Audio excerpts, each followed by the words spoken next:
खुलुमबाय बयनिसिमबो नोंथांमोनखौ गोदान भिडिअआव बयखौबो बरायनाय बावहरनाय थाबाय।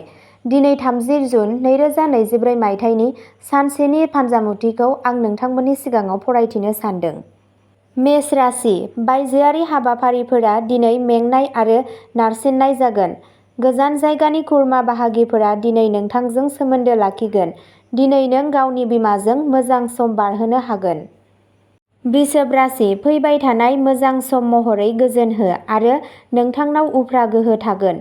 दिनै नोंथाङा फालांगियाव गोबां मुलाम्फा नुनो हागौ।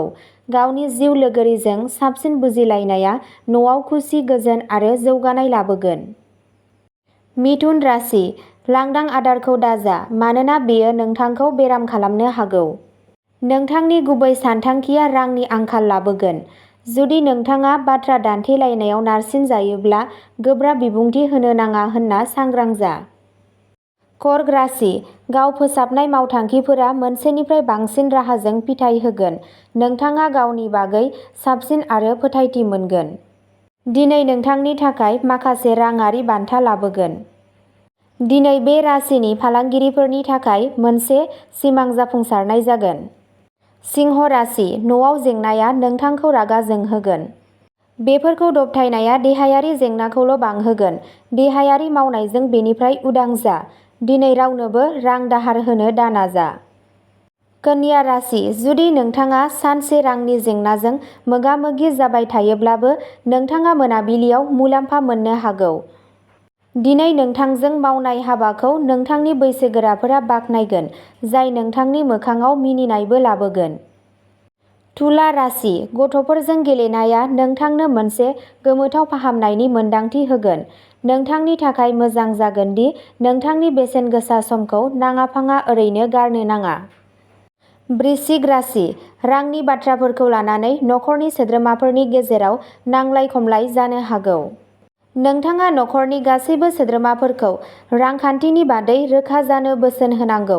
दिनै नोंथाङा नोंथांनि जिउ लोगोरिखौ गोरोन्थि लानो हागौ, जाय नोंथांखौ सानसे दुखु होनो हागौ।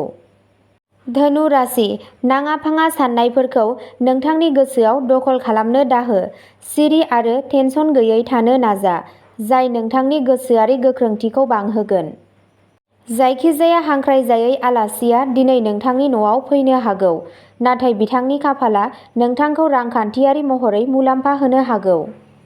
मकर राशि, नोंसोरनि गेजेराव माखासे दिनै गोनांथार थिरांथाफोर लानो गोनां जानो हागौ, जाय नोंथांखौ दुखु आरो गिखांहोनो हागौ। दिनैनि साना नोंनि खाफालगोनां सान, मानोना नोंथांनाव गावनि थाखाय गोबां सम थागोन। कुम्भ राशि, दिनै नोंथांनाव गावनि सावस्रिखौ साबसिन खालामनो थाखाय खामानि मावनो थाखाय थोजासे सम थागोन आरो गोबाव जानाय रां मोनफिन्नायजों रांनि थासारिया साबसिन जागोन। दिनै नों आरो नोंनि मोजां मोनलायग्रा लोगोआ अनलायनायनि लैथोआव गोग्लैगोन आरो अनलायनायनि गोजौखौ मोनदांगोन। मीन राशि, जिउनि फारसे मोनसे गोथौ नोजोरनिफ्राय गोजानाव था। मोजां मोनलायनायाव हाखु-दाखु आगान लानायनिफ्राय गोजानाव था। नोंथांनि जिउ लोगोरिया दिनै नोंथांखौ एसे खहा खालामनो हागौ।